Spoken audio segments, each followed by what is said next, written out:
Le serpent était le plus rusé de tous les animaux des champs que l'Éternel Dieu avait fait. Il dit à la femme, Dieu a-t-il réellement dit, vous ne mangerez pas de tous les arbres du jardin? La femme dit au serpent, nous mangeons du fruit des arbres du jardin. Mais quant au fruit de l'arbre qui est au milieu du jardin, Dieu a dit, vous n'en mangerez pas, vous n'y toucherez pas, sinon vous mourrez. Alors le serpent dit à la femme, vous ne mourrez pas du tout. Mais Dieu sait que le jour où vous en mangerez, vos yeux s'ouvriront et que vous serez comme des dieux qui connaissent le bien et le mal. La femme vit que l'arbre était bon à manger, agréable à la vue, propre à donner du discernement. Elle prit de son fruit et en mangea. Elle en donna aussi à son mari qui était à côté d'elle, et il en mangea. Les yeux des deux s'ouvrirent, ils prirent conscience du fait qu'ils étaient nus. Ils se firent des ceintures avec des feuilles de figuier cousues ensemble. Alors, ils entendirent la voix de l'Éternel, Dieu, qui parcourait le jardin avec la brise du soir. L'homme et sa femme allèrent se cacher devant l'Éternel Dieu, parmi les arbres des jardins. L'Éternel Dieu appela l'homme et lui dit, « Où es-tu » Il répondit, « J'ai entendu ta voix dans le jardin et j'ai eu peur, parce que je suis nu. Je me suis donc caché. » L'Éternel Dieu dit, « Qui t'a appris que tu es nu? Est-ce que tu as mangé de l'arbre dont je t'avais défendu de manger? » L'homme répondit, « C'est la femme que tu as mise auprès de moi qui m'a donné de l'arbre, et j'en ai mangé. » Alors l'Éternel dit à la femme, « Pourquoi as-tu fait cela? » La femme répondit, « Le serpent m'a induite en erreur, et j'en ai mangé. » L'Éternel dit au serpent, « Puisque tu as fait cela, tu seras maudit entre tout le bétail et tous les animaux de la campagne, et tu marcheras sur ton ventre, tu mangeras de la poussière tous les jours de ta vie. Je mettrai inimitié entre toi et la femme, entre ta descendance et sa descendance. Celle-ci t'écrasera la tête et tu lui écraseras le talon. » Il dit à la femme, « Je rendrai tes grossesses très pénibles. C'est avec peine que tu accoucheras. Tes désirs se porteront vers ton mari, mais il dominera sur toi. » Il dit à l'homme, « Puisque tu as écouté la voix de ta femme et que tu as mangé de l'arbre dont je t'avais défendu de manger, le sol sera maudit à cause de toi. C'est avec peine que tu en tireras ta nourriture tous les jours de ta vie. Il te produira des chardons et des broussailles, et tu mangeras l'herbe de la campagne. C'est à la sueur de ton visage que tu mangeras du pain, jusqu'à ce que tu retournes dans le sol d'où tu as été tiré. Car tu es poussière, et tu retourneras à la poussière. On peut s'arrêter là. Je vous ai dit, voici un texte qu'il ne faut pas lire de façon littérale, parce qu'on sera tout de suite dans le brouillard. Hein? On sera tout de suite dans un film fantastique, où un serpent parle à une personne. et il y a conversation. Non. On parlera de comment lire ce genre de texte une autre fois, dans d'autres circonstances, évidemment, dans des études bibliques. Mais selon cette parole, nous apprenons une chose importante, c'est que l'accusation éloigne la repentance. Et l'absence de la repentance maintient la désobéissance, plonge dans la désobéissance qui, elle, a comme aboutissement, résultat, la malédiction. Il est question du serpent, mais nous savons que dans le langage de cette parole, comme dans le langage biblique, le serpent est souvent le symbole de ce qui est invisible, du diable, de Satan. Voici deux noms qui sont attribués à cette réalité, cette entité invisible. Le diable, celui qui met les bâtons dans les roues.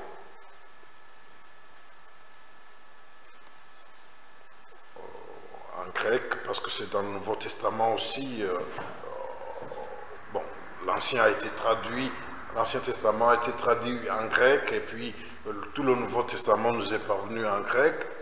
Le diable, dans cette langue, c'est l'adversaire. Et dans le langage de la Bible, il est identifié à Bélial ou Béliard, au mal ou au malin, au mauvais. Le serpent ancien, dans ce langage, représente cette réalité invisible, cette entité invisible, l'adversaire. Or, l'adversaire, vous savez, c'est le menteur en même temps. Et dans ce texte, ce n'est pas sur cela que nous voulons insister dans notre méditation aujourd'hui. Dans ce texte, il est encore menteur. On le voit dès le commencement, comme dit le Seigneur Jésus aux pharisiens dans l'évangile de Jean. Est-ce que vous avez vu l'un de ces mensonges dans ce texte? Il dit à Ève, vous ne mourrez point. Est-ce qu'Ève est toujours vivante? Hein? Est-ce qu'Adam est toujours vivant? Ils sont morts. Âgés, bien sûr, hein, ces gens-là vivaient très longtemps, mais ils sont morts. Il est menteur depuis le commencement. Vous ne mourrez point. Mais ils sont morts. Le père du mensonge, c'est lui. Et qu'est-ce qu'il fait? Parce qu'il est le père du mensonge, il suscite le doute. Est-ce que Dieu a vraiment dit? Et quand on s'arrête sur le doute, on cultive autre chose. Le pas vers une résolution. Hein? L'accomplissement d'une résolution. On décide de faire le contraire de ce que Dieu veut. Nous n'allons pas nous arrêter là. Mais le plus important pour nous, c'est de voir ce que vont faire les accusations qui vont s'enchaîner. Si Ève a pu écouter le semeur du doute, le menteur,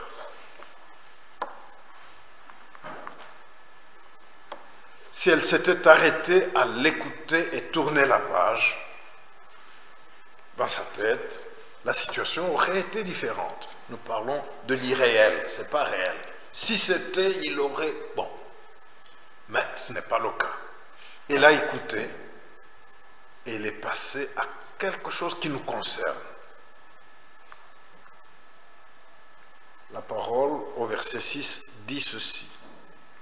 Parce que on ne nous dit pas dans ce texte que le diable, le serpent, s'est enroulé sur l'arbre jusqu'à cueillir le fruit, si vous lisez littéralement, avec pour venir donner à Ève. On ne voit pas cela. Mais qu'est-ce qu'on voit, qu'est-ce qu'on apprend de ce texte? La femme vit que l'arbre était bon à manger, agréable à la vue et propre à donner du discernement. Elle vit la convoitise. Elle vit, elle résolut, c'est bon, elle est passée à l'action. La source de tout, ce n'est pas que le doute a été semé, mais c'est l'attitude, le comportement, la décision que l'on prend. La convoitise. Elle a vu que l'arbre était bon, le fruit de l'arbre était bon, mais elle ne l'a pas laissé où il était. C'est la convoitise qui amène à ce que Dieu soit offensé. Jacques dit ceci.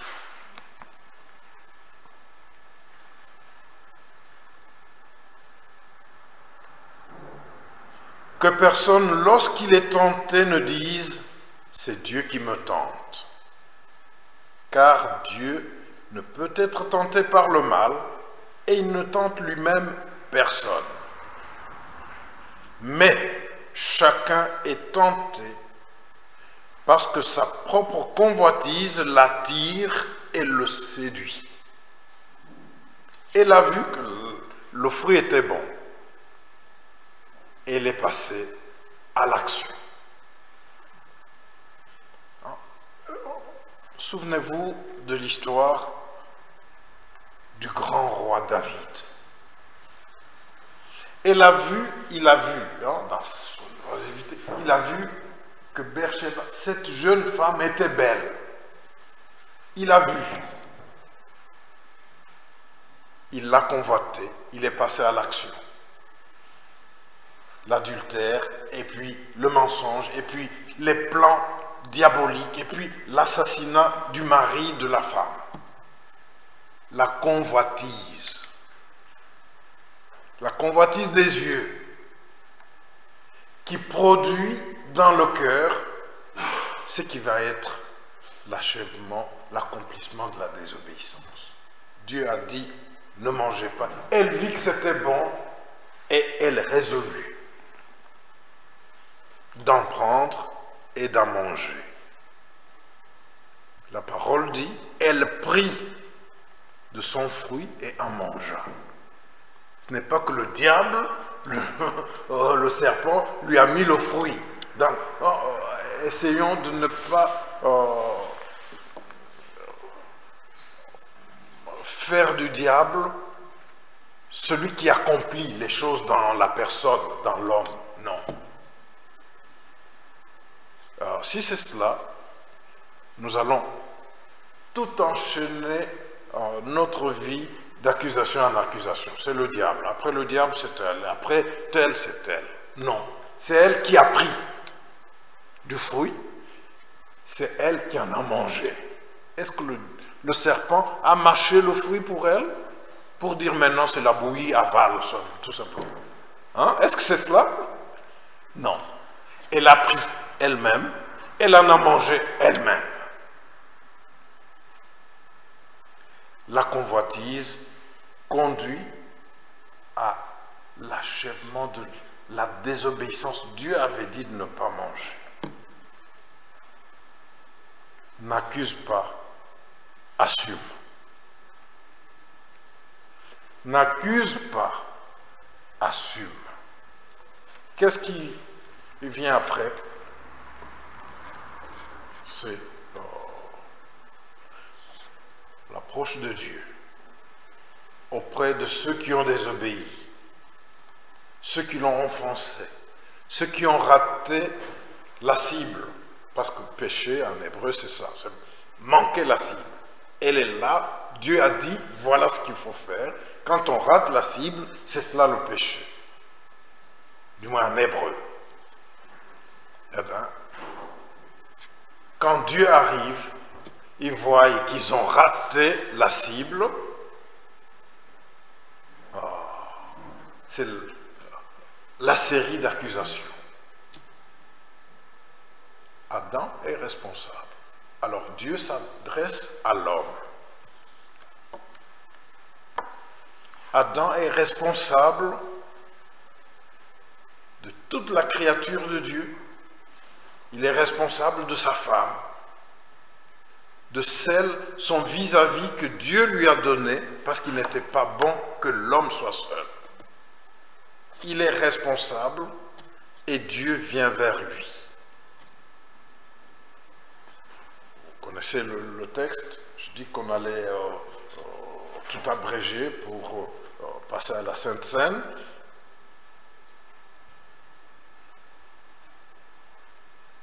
Quand Dieu lui dit, est-ce que tu as mangé de l'arbre dont je t'avais défendu de manger?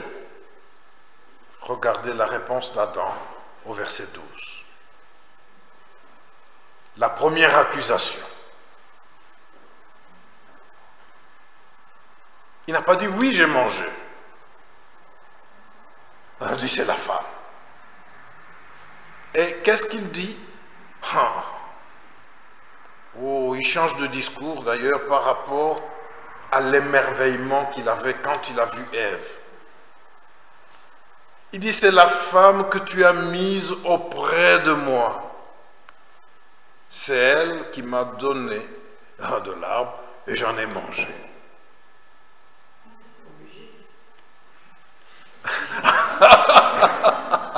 Ah, j'aime ça, oui. Au moins, elle ne dort pas quand je prêche. Hein. Vous voyez hein? Elle ne somnole pas quand je prêche.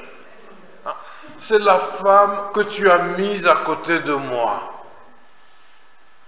Or, quand il s'est réveillé, qu'il a vu Ève, dans l'autre texte, émerveillé. Oh, enfin! Ça, c'est l'os de mes os. La chair de ma chair. Ça, c'est... Hein. Eh bien, moi, je suis Ish, et eh bien, elle sera Isha. C'est comme de nom là. Moi, je suis André, et elle sera Andréie. Hein. C'est un peu cela dans l'hébreu qui est derrière. Oui. Hein. Oh, moi, je suis... Comment encore ton prénom? Ça n'existe pas en français. Je suis Alain, elle devient Alaine. Hein? Aline. Voilà, Aline. Hein? Non. C'était l'émerveillement, c'était ouf, maintenant. Enfin. Et maintenant qu'il a désobéi à Dieu, celle qui était source d'émerveillement devient celle qui doit être accusée. C'est la femme que tu as mise à côté de moi.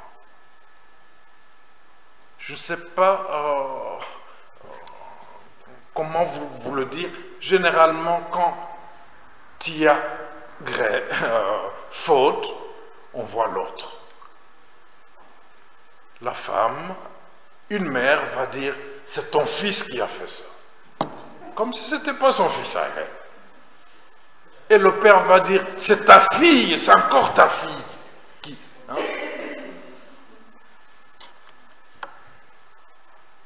La femme n'a pas mangé pour deux. Elle a pris, elle a mangé. Regardez le texte. Et c'est là que je vous dis, il ne faut pas lire de façon littérale. Il était juste à côté. Quand tout cela se passait entre l'esprit tentateur et Ève, il était juste à côté. C'est ce que dit la parole. Hein?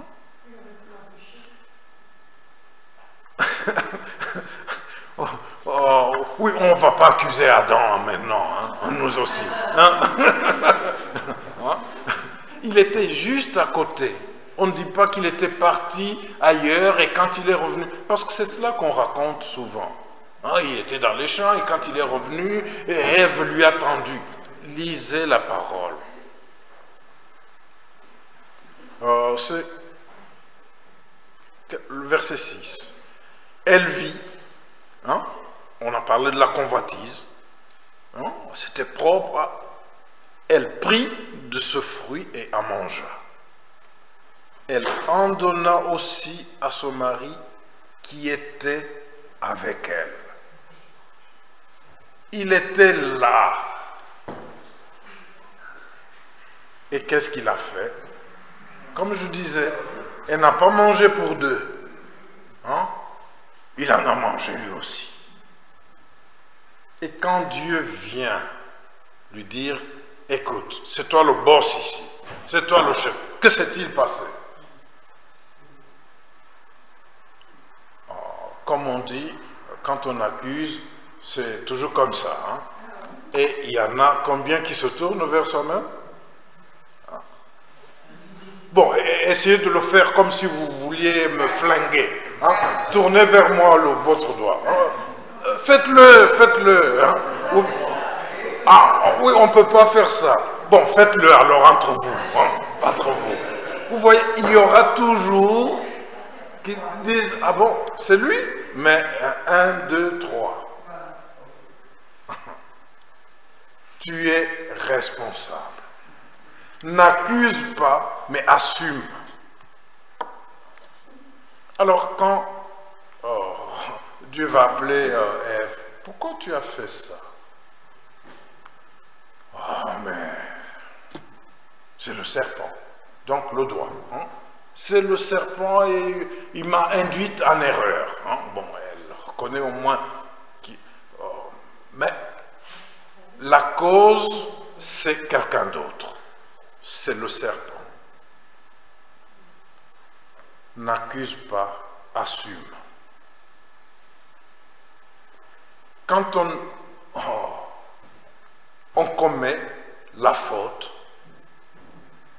et qu'on ne regarde que les autres, notre conscience est vite soulagée.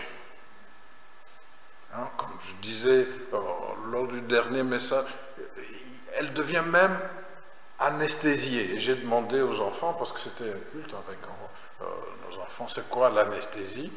On dit, c'est-à-dire on t'endort. Hein, et ils ont répondu comme ça.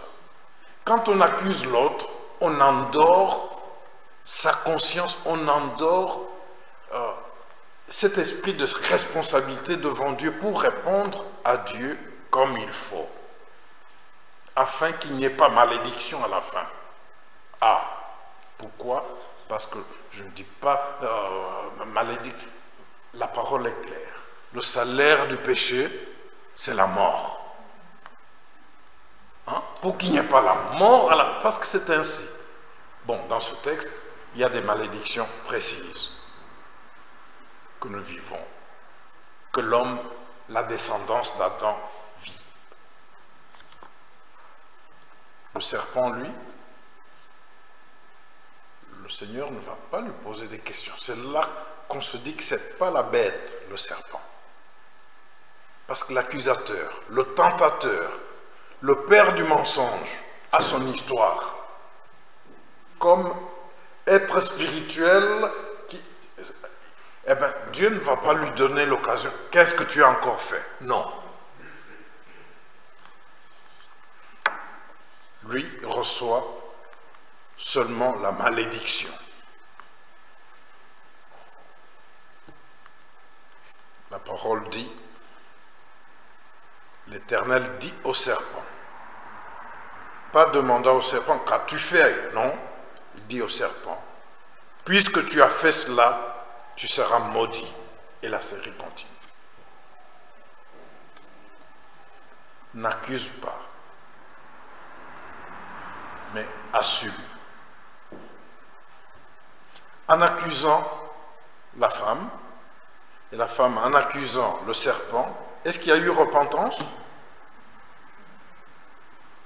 L'accusation soulage la conscience, nous rend même innocents.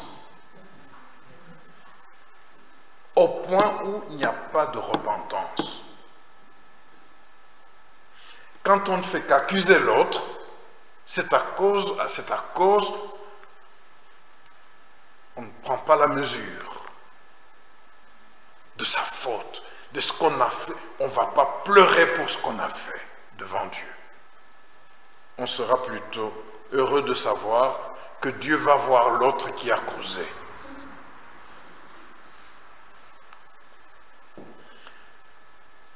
N'accuse pas, assume. Assume quoi? Ta responsabilité.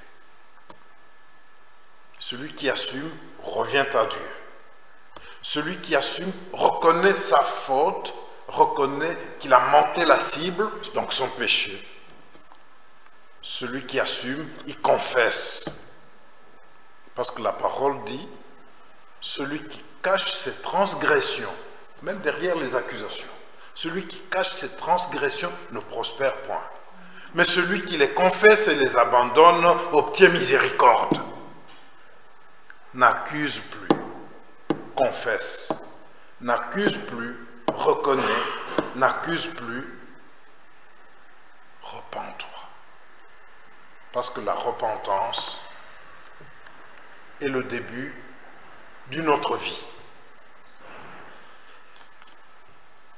On allait tout droit vers la malédiction, celle du péché, en se repentant, en faisant demi-tour vers Dieu pour vivre pour Dieu. On s'engage dans une autre direction, celle de la vie éternelle. L'accusation éloigne la repentance. Et la repentance est dans le cœur de toutes les prédications des prophètes dans l'Ancien Testament. La repentance est au cœur de la prédication du précurseur, de Jean-Baptiste. La repentance est au cœur de la prédication du Seigneur Jésus-Christ pour le royaume, pour entrer dans le royaume. La repentance est la seule réponse que les apôtres donnent à ceux qui disent « Mais que pouvons-nous, qu'allons-nous faire ?» Vous vous souvenez de ce texte dans les Actes des Apôtres, au chapitre 2. Quand Pierre plutôt, a prêché ce jour de Pentecôte, les gens qui ont entendu Pierre ont dit, ils avaient le cœur touché, ils ont dit, « Frères, que ferons-nous » J'ai dit, la repentance est au cœur de ce que les prophètes disent, parce que le peuple doit revenir à Dieu. C'est ce que Jean-Baptiste dit. Pour préparer un peuple à Dieu, ce peuple devait être un peuple de ceux qui se sont repentis. Le Seigneur Jésus dit, le royaume de Dieu est proche. Repentez-vous et croyez dans la bonne nouvelle. Et Pierre dit, en réponse à la question de ces gens, Actes chapitre 2, verset 38, repentez-vous. Que chacun de vous soit baptisé au nom de Jésus-Christ pour le pardon de vos péchés, et vous recevrez le don du Saint-Esprit. Ainsi de suite. Une autre voie s'ouvre à vous quand il y a repentance. Vous recevrez le Saint-Esprit. Et ailleurs, Pierre va dire, l'Esprit est donné à ceux qui lui obéissent. Ceux qui obéissent à Dieu. Il n'y a pas d'obéissance à Dieu qui ne soit précédée par la repentance. N'accuse plus, mais assume. Parce qu'en assumant dans la repentance, on ferme la porte aux malédictions. La série est longue pour l'un et l'autre. On ferme la porte, ce qui n'était pas le cas dans cette expérience terrible de l'humanité, dans le jardin d'Éden. Et Dieu va même installer les chérubins pour barrer la route vers l'arbre de vie. Le tentateur, le père du mensonge, dit « Vous ne mourrez point ». Mais c'est l'homme qui décide de manger ou de ne pas manger. Après que la convoitise ait pris vie, l'homme peut l'arrêter. Mais s'il satisfait la convoitise, que l'homme n'accuse pas la femme, que la femme n'accuse pas l'homme. La seule voie qui nous reste, quand la convoitise nous a poussés au mal, la seule voie qui nous reste, c'est la repentance, la confession de nos péchés, l'abandon, afin d'obtenir miséricorde. N'accuse pas, mais assume. Amen.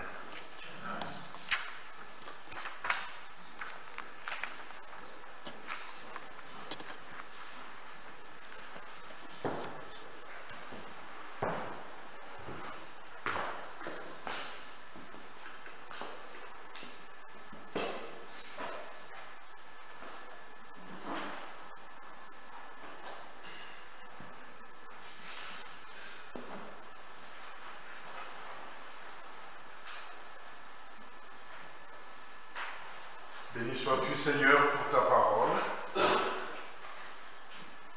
Béni sois-tu parce que tu es miséricordieux pour chacun de nous. Et tu nous tends encore tes bras d'amour. Tu attends notre décision. Tu attends notre engagement. Tu attends notre action. Parce que repentance sans action est nulle, est vide. Tu attends l'action démontrant notre repentir sincère et authentique. L'Esprit du Seigneur vient nous en aide afin que nous apprenions à ne plus accuser les autres. Pour tous nos maux, toutes nos souffrances.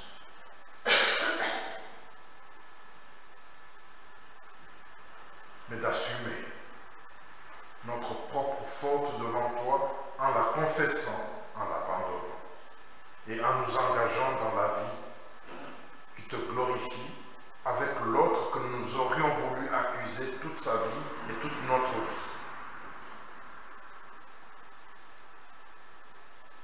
Exauce-nous, Seigneur, parce que nous avons besoin de ton pardon. Viens à notre secours, Esprit de Dieu, parce que nous avons besoin d'échapper à la malédiction, celle qui est entretenue par le péché, celle dont la porte est ouverte par notre propre désobéissance et pas celle des autres. Exauce-nous, Seigneur, de sorte que notre prière monte vers toi quand nous intercédons pour les nôtres, nos parents, nos frères et sœurs, nos enfants, nos petits-enfants. Que rien ne vienne arrêter notre prière de monter vers toi. Nous voulons être en communion avec toi, Seigneur, pour le salut des nôtres. Esprit du Seigneur, viens à notre secours, afin que nous soyons authentiques avec le Père. Viens nous exaucer, Seigneur, pendant que nous te prions pour les nôtres qui sont dans l'épreuve. Épreuve de deuil, épreuve de la santé,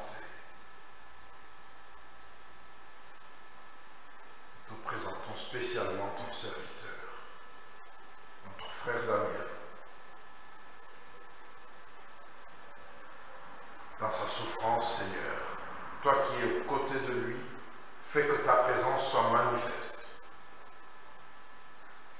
et que la guérison qui vient de toi aille au-delà du soin qu'apportent les hommes. Nous t'invoquons, Seigneur, pour notre sœur Ginette.